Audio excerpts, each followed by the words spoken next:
안녕하십니까. 신조의 굴톡 시작합니다. 어제 한동훈 대표가 자신의 저서에서 이재명이 혹시라도 집권하게 된다면 자신의 사법 리스크를 없애기 위해서 비상계엄을 할지 모른다. 이렇게 얘기했더니 이재명이 발끈하고 개 눈에는 뭐만 보인다 했더니 한동훈 대표가 기꺼이 국민을 지키는 개가 되겠습니다. 재판이나 잘 받으십시오. 해가지고요. 실로 오래간만에 한동훈 대 이재명, 이재명 대 한동훈의 이 검투사들끼리의 대결 참 이제 흥미진진했는데 어제 한동훈 대표가 그렇게 되받은 것에 대한 이재명 측의 반응이 오늘 아침 나왔습니다. 친명계의 좌장이라고 하는 정성호 의원이 오늘 아침 MBC 라디오 김종배의 시선 집중에 나왔는데요. 저도 오늘 아침 여기 이제 전화 인터뷰를 했는데 같은 프로그램에 나왔던 모양입니다. 그런데 거꾸로 한동훈이 집권하면 윤과 똑같은 길 갈 것이다. 한동훈이 집권하면 쿠데타를 할 것이다. 이런 황당무계한 얘기를 했습니다. 근데 어떤 논리와 근거로 이렇게 얘기했는지 한번 보겠습니다. 한동훈 대표는 검찰 경력 대부분을 윤 대통령의 호위무사 역할을 해온 사람으로서 정치 검찰의 의식에서 벗어나지 못하고 있다 하면서 가정이지만 한동훈이 집권한다면 결국 윤석열과 똑같은 길을 갈 것이다. 비상계엄을 할 것이다.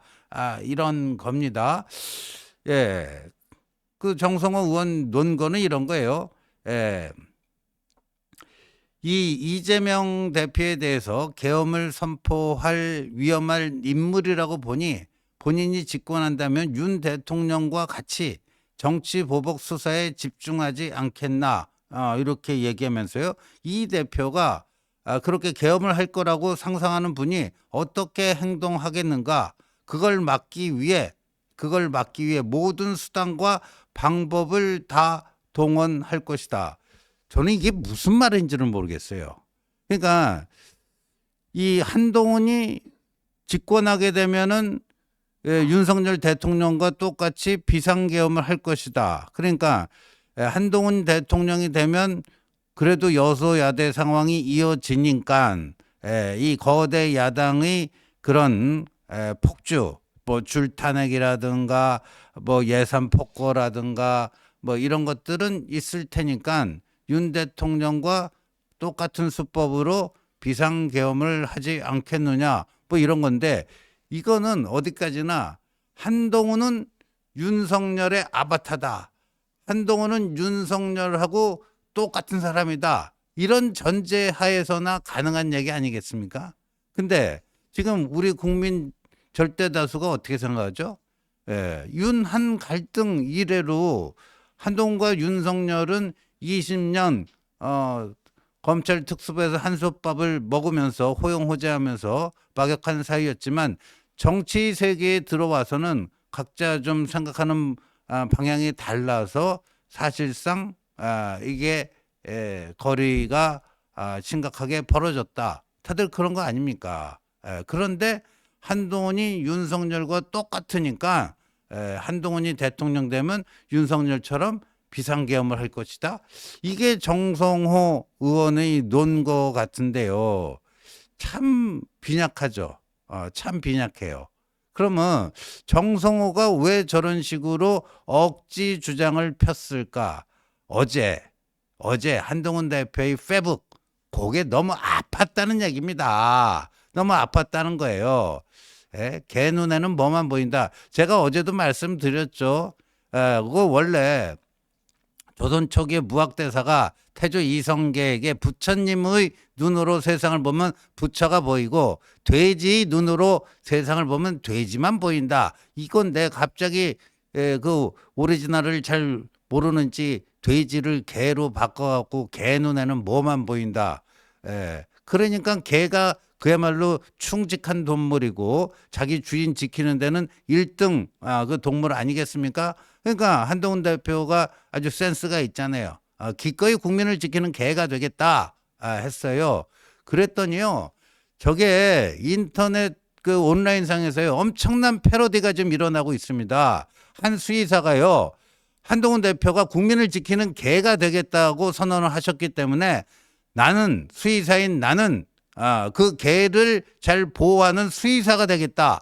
이런 또 커밍아웃까지 나오고 있습니다. 그러니까 저걸로 인해서 이재명이 돼지를 개로 잘못 뭐 비유하고 뭐 하고 하면서 완전히 이제 되치기 당한 거 아닙니까? 저게 뼈아팠던 거예요. 저게 뼈아프니까 이재명의 입으로 또 반격했다가는 또 되치기 당할 것 같으니까 이재명의 최측근인 정성호가 나서서 한동훈은 윤석열의 아바타다.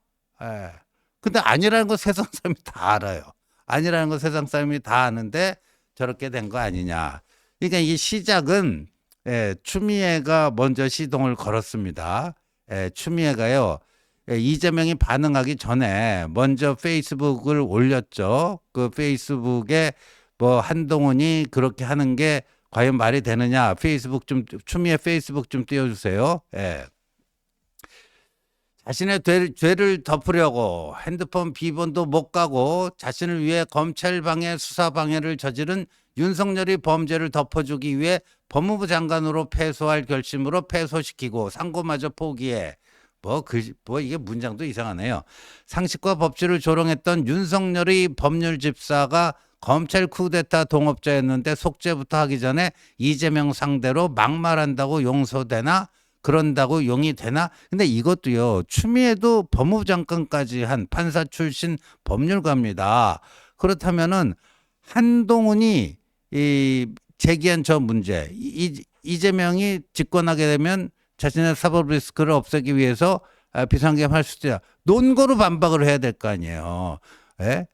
논리적인 주장에 대해서는 또 그 반박 논리를 가지고 그거를 뭐 아니다라고 해야 되는데 저런 식의 논점 이탈된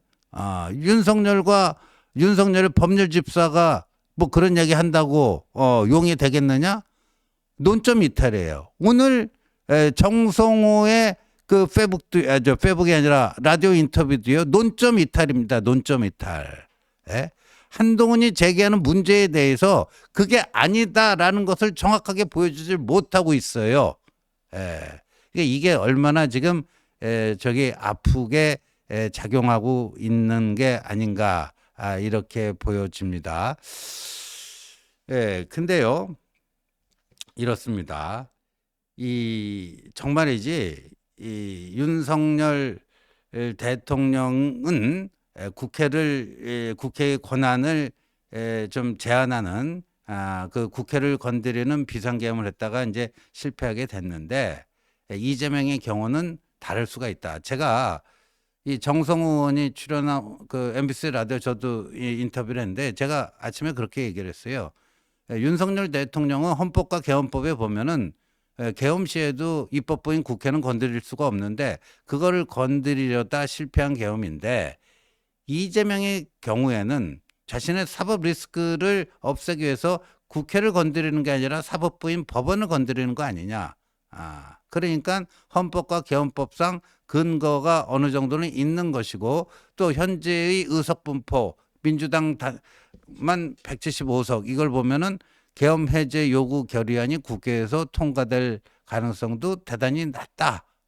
그래서 이재명 계엄은 윤석열 계엄보다도 성공 가능성이 훨씬 높다고 봐야 되지 않겠느냐. 그런데 이 헌법 84조 논란, 불소추 특권, 대통령은 내란 외환죄를 제외하고는 재직 기간 중에 형사상 소추를 받지 아니한다. 이 불소추 특권에 기소뿐만 아니라 재판까지 들어가 있기 때문에 본인이 대통령이 되면은 본인이 받던 재판은 다 정지가 된다. 이런 식으로 MBC 100분 토론에서 주장을 했는데 그거는 다수설도 아니고요. 정말 그건 문제가 있는 거죠.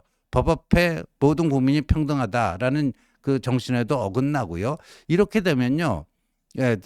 선진국 대한민국의 대통령직이 실컷 범죄 지르고 그 대통령 출마해서 그냥 뭐 혹세무민 해가지고 현금 포퓰리즘 하겠다고 막 선언해가지고 대통령 당선되면 자신의 모든 범죄 행위가 다 묻히게 되는 일종의 범죄자들의 소도.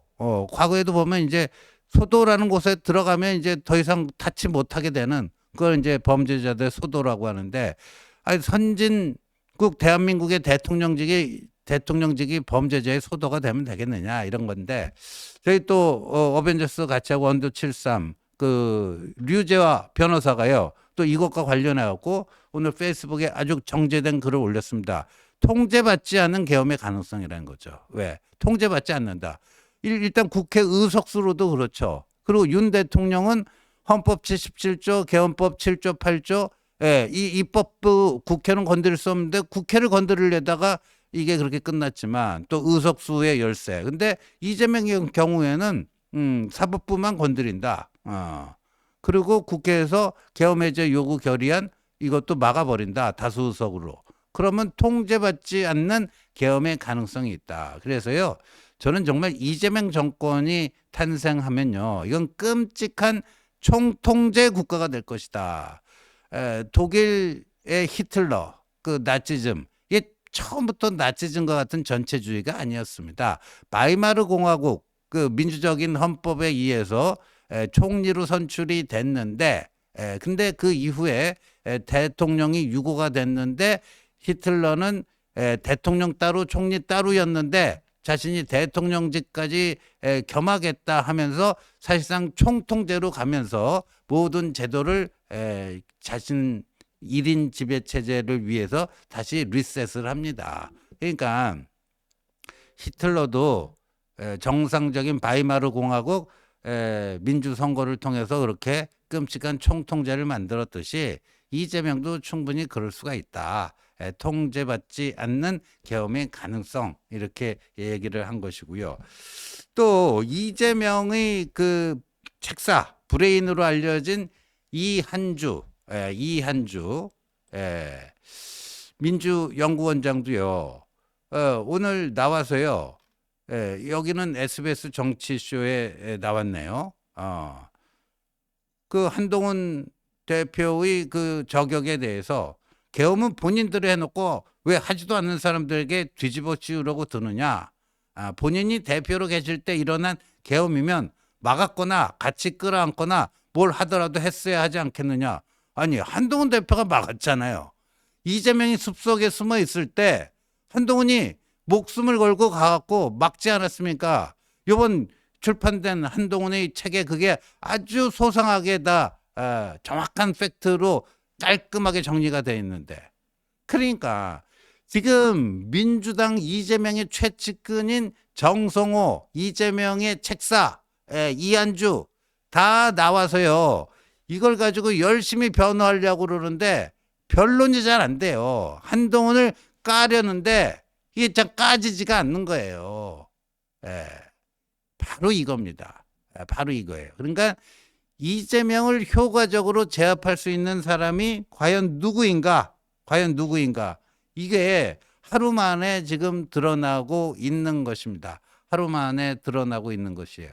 그러니까 벌써 언론에서요, 오늘 중앙일보 기사 나온 거 한번 보여주시겠어요? 언론에서 벌써 어떻게 이제 소위 말하는 야마를 뽑는가? 이재명 계엄설 뒷받친 친한. 제가 오늘 이제 라디오 인터뷰 나가서 한 거를 저기다 좀 인용을 했더라고요. 그리고 한동훈 계엄설로 맞받은 친명. 그러니까 이재명이 대통령 되면 계엄한다. 그러니까 거꾸로 이재명 쪽에서는 아니다. 한동훈이 대통령 되면 오히려 계엄할 것이다. 이러고 이게 전선이 형성되는 거예요. 저 게임은요, 굉장히 이미 유리한 그 지점을 선점을 했습니다. 저희 쪽에서요. 유리한 위치를 선점을 했고 딱 그 목을 선점을 했어요. 그러니까 이 싸움은요, 하면 할수록 나쁘지가 않습니다. 이재명이 이 헌법 84조를 자기 멋대로 해석해서 그렇게 하려고 하고 있고요. 한번 생각해 보세요. 헌법 84조 대통령 불소추 특권, 대통령 대한 모든 재판 정지되나? 그럼 범죄자의 소도가 되나? 그러면 대법원은 아니다, 우리 그냥 재판 계속 하겠다, 이런 식으로 가게 되면 어떻게 되겠어요? 이재명은 당연히 비상계엄 발동해가지고 재판 정지. 그리고 네가 하던 재판 대법원에서 하던 거 군사법원으로 넘겨. 군사법원으로 넘겨. 그래놓고 군이야 뭐 상명하달, 예? 상명하복의 그 계급 사회니까 그렇게 얼마든지 할 수 있는 거죠. 그러니까 이 논쟁은 아마도 이재명 측에서요, 본전 추리기가 쉽지 않을 것 같다. 본전 추리기가 쉽지 않을 것 같다. 이게 바로 한동훈 효과다 하는 점을 우리가 어렵지 않게 알 수 있을 것 같습니다. 시청해 주셔서 감사합니다.